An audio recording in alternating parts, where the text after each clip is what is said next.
Welcome back everyone. Today we're making a simple fanny pack. And this is not only just a fanny pack design, you can also use this as a shoulder bag, a smaller purse, a fanny pack. It just depends on how you want to wear it and what type of strap you make. For this video, we are going to be making a more decorative style of strap that includes chains. I decided to make it a little bit more fancy, but we'll get into that later in the video. Since this is a simple design, this pattern is on the easier side to make. So if you are new to sewing, you should have no problem following the easy step-by-step tutorial. With all this being said, if you are new to the channel, grab that printable pattern and let's get started. Getting started with supplies, you'll need a half yard for your main fabric, and I recommend using a canvas, denim, or twill. These are all very durable fabrics and they're easy to work with. I'm actually going to be using an upholstery fabric, and you'll see that it's very loosely woven. When you have a fabric like this, it makes it harder to work with, but I'm going to give you tips along the way. So if you do find a fabric that looks like this and it's an upholstery fabric, I'm going to show you how you can still use it. But like always, get creative with it and use whatever fabric that's going to really make your design pop. You'll need a half yard for your secondary fabric, and this is going to be your lining fabric. So I recommend using a lightweight fabric. I'm going to be using a very lightweight nylon. I like using nylon for the inside of the bag because it's super easy to clean out the bag if anything gets inside, and it doesn't absorb too much moisture. You'll need two zippers, one 15-inch and one 8-inch. I'm actually gonna be cutting mine off of a zipper roll. I found this is a great way to do it. You can get precise cuts with minimal waste. You'll need about 2 yards of 1.5-inch width webbing. Depending on how long you wanna make the strap, you could even go 2 to 4 yards. You can also play around with the width of the webbing. You don't need to go 1.5 inch. I'm making a specific style of strap and I want it to be a little bit wider, but if you want to go a different route, that's totally up to you. You'll need a half yard of a 1/2 to 3/4 inch webbing. We'll be using this on the bag to connect the O-rings and also along with the 1.5-inch webbing on the strap. You'll need 2 strap sliders, and these strap sliders should match the width of your wider webbing. My wider webbing is 1.5 inches, so I'm gonna be using 1.5-inch strap sliders. You'll need 2 to 3 O-rings. We will be attaching these to the bag, so I highly recommend finding an O-ring that has a collapsible side. It makes it a lot easier to install, but we'll get more into that in future steps. Lastly, you'll need your pattern. This pattern is available at properfitclothing.com. It's super easy to use. All you have to do is print it off, tape it together, and you're ready to go. Before you get started, the best thing to do is to cut off the top and one of the side edges. This is going to allow you to overlap the pages for a perfectly aligned pattern. And once you have all your supplies gathered, your pattern printed out, it's time to move into cutting. And after taping your pattern together, it should look like this. Be sure to check your printer alignment for the best possible results. From here, we're going to cut on the outside of the black line. And after cutting, you should end up with 1 inside pocket panel cut out of your secondary fabric, 4 top inside zipper panels, 2 cut out of your main fabric, and 2 cut out of your secondary fabric, 2 back bottom pocket panels, 1 cut out of your main fabric, and 1 cut out of your secondary fabric, 2 back top pocket panels, 1 cut out of your main fabric, and 1 cut out of your secondary fabric, 2 bottom side panels, 1 cut out of your secondary fabric, and 1 cut out of your main fabric, 2 top backside zipper panels, 1 cut out of your main fabric, and 1 cut out of your secondary fabric. And lastly, 3 main panels, 1 cut out of your main fabric, and 2 cut out of your secondary fabric. With all the panels cut, we're going to move on to construction. Start by grabbing the back bottom pocket panel, locating the zipper edge on top of the panel. You'll also need 1 of your zippers, and this is going to be the zipper that's 7+ inches. We want the zipper to be wider than the width of the panel. Don't worry if it shoots past the edges because we're going to be trimming it in later steps. Place the right side of the zipper to the right side of the main fabric on the zipper edge, and the right side of the secondary fabric over top. Stitch at a 1/4 inch seam allowance. Flip the panel up so the wrong sides are together. Add a couple pins so it doesn't move around. Grab your back top pocket panel. Using the pattern, we're going to locate the zipper edge, and we're going to place this panel on the opposite side of the zipper. Remember, right sides together, sandwiching the zipper in between both of the panels. Keep in mind you want to keep all the outside edges lined up, and from here we're going to stitch at a 1/4 inch seam allowance. Flip the wrong sides of the fabric together, lining up the outside edge, and place a couple pins. And a big thing before we add the top stitch is to make sure all the edges are perfectly lined up, and from here we're going to add a top stitch to both sides of the zipper. And you can stitch at any depth to the edge. After top stitching, double check both sides, make sure everything is looking good and both of the layers are lined up perfectly around the outside edge. If everything is looking good, we can place this panel off to the side and grab our inside pocket panel. For this step, we're going to be locating the hem edge at the top of the panel. Using the 1/4 inch guides on the panel, we're going to roll the edge over twice and pinning or pressing that edge down. From here, we're going to stitch directly on top of that hem, securing it down. And I do recommend matching your thread color to your fabric color. This is going to help hide any imperfections.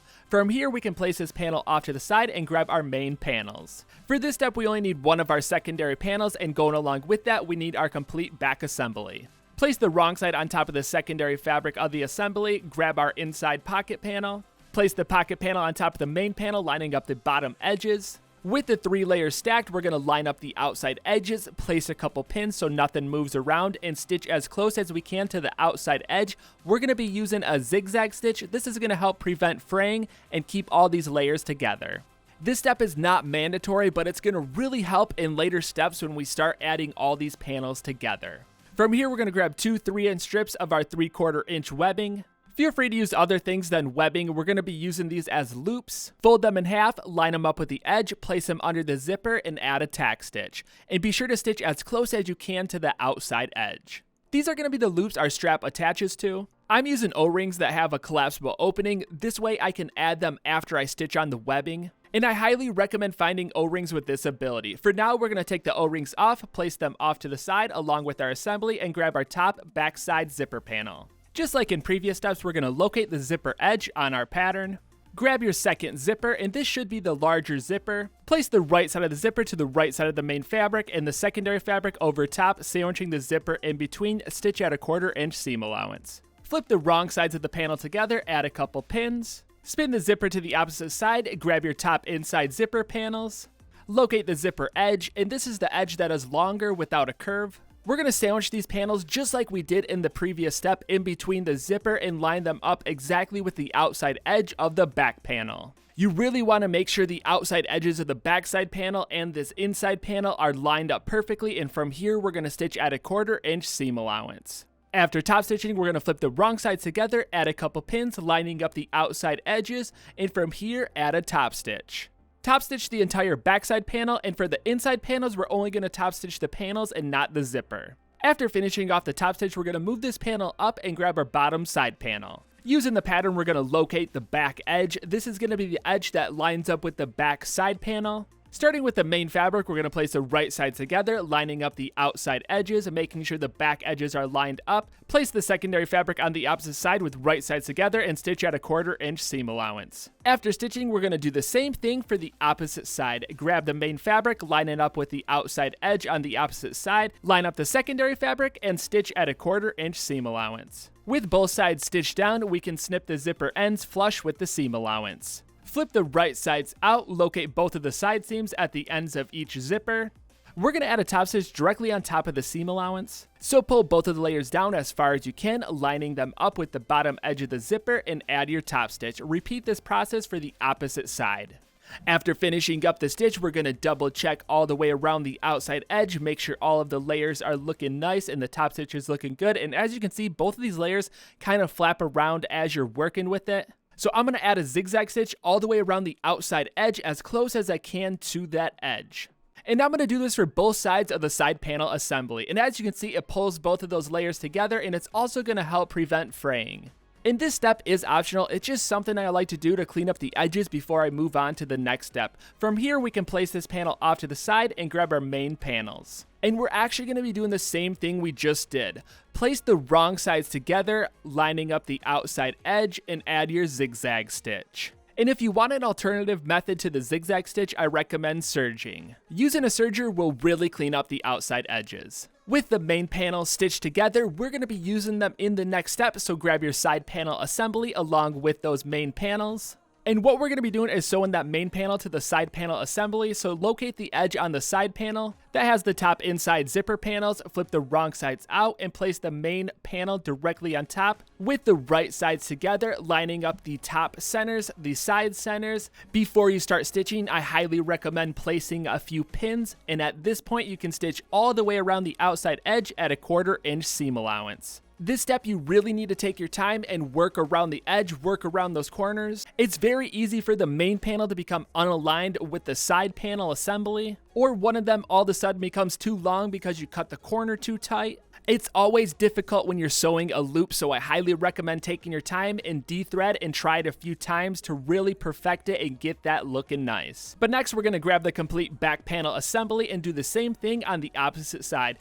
Line up the top centers, the side centers with the right side together. Before you start stitching, place pins around the outside edge, and from here you can stitch at a 1/4 inch seam allowance all the way around the outside edge. And the key is to try to keep both of these layers moving through evenly as you're sewing. If you can do this, then you're going to have no problem sewing loops when it comes to making bags. After finishing up the stitch, we're going to snip the zipper ends flush with the seam allowance. And while you have the zippers out, feel free to snip around the outside edges if you have any excess fabric sticking out from the main panels. You want to make the inside seam allowance as even as possible. Before we move on, I highly recommend flipping the right sides out to make sure all the layers are stitched together. And if everything's looking good, we're going to clean up the raw edges on the inside by adding double fold bias tape. And I'm going to show you a few different techniques. The first method is using a bias tape making kit. In this technique, you make your own double-sided bias tape to the size and fabric you want to use. All you do is cut your strips, feed it through your folder, and press it when it comes out the folder. It's very easy to do, and you get to customize the bias tape to your exact measurements. The second technique is using a double fold bias tape binder. This is the most efficient technique. You cut your strips, feed it through your binder, and sew it directly to your raw edge.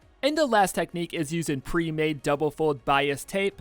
You are limited to colors, but it's very easy to use. You fold it over the edge and stitch it down. And you want to make sure you apply it all the way around the outside edge.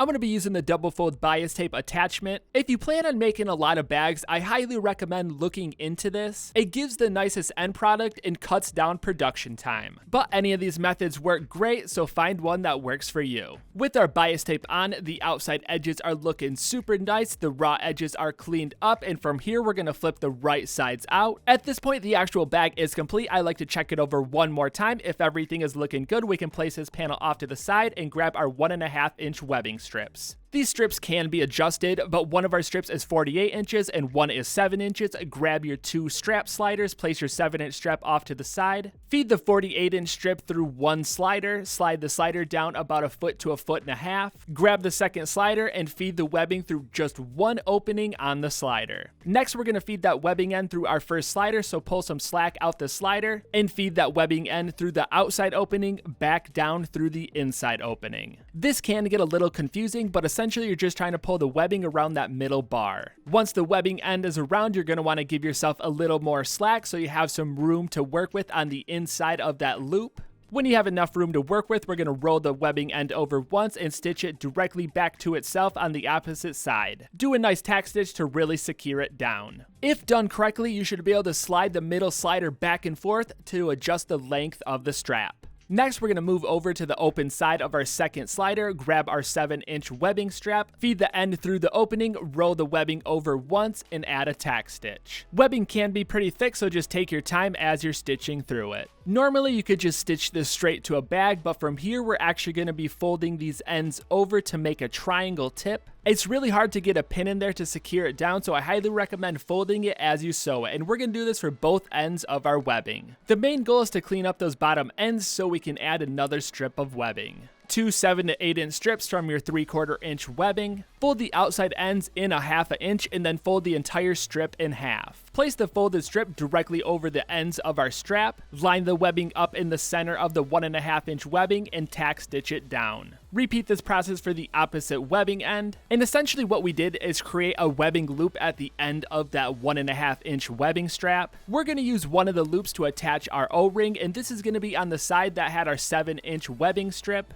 And for this strap, we're going to be adding little chains on that O-ring, so clip the chains to the O-ring. And you don't need to use the chains. I just want to throw it in there as a different little detail you can add to your bags and show you how to use them. But essentially, you just section out a part of that webbing strap, cut it out, and replace it with chains. And like always, I highly recommend playing around with the strap size. You don't need to use my exact measurements. You can do what works best for you. Before we can add the strap to the bag, we need to flip the bag over to the back side, grab 2 of our O-rings, feed these O-rings through the webbing loops on the back. With the O-rings in position, we can flip it around back to the front, grab our complete strap, and just clip it onto the O-rings. One side will be clipped through the webbing loop and the other side will be clipped with chains. And the final step is adding your branding. I'm using a piece of leather that's branded and added with double-sided rivets. Another really fun feature is adding zipper pulls. It makes it super easy to open and it's just a nice little detail. But again, I'd recommend playing around with the strap. You don't have to use the chains. You can use any type of strap and you can make it any size. There you have it, your simple fanny pack is complete. Thank you so much for watching and supporting the channel. I really hope your fanny pack turned out awesome. And also you like the new style of strap we made for this video. If you're looking for a normal style strap, you can refer back to some of my past videos. They're a lot easier to make, but I'm super excited with the way this one turned out. Like always, I love to see what you come up with, so tag me on Instagram at Properfit Clothing. But until then, I'm gonna keep the videos coming at you, so I'll see you next time.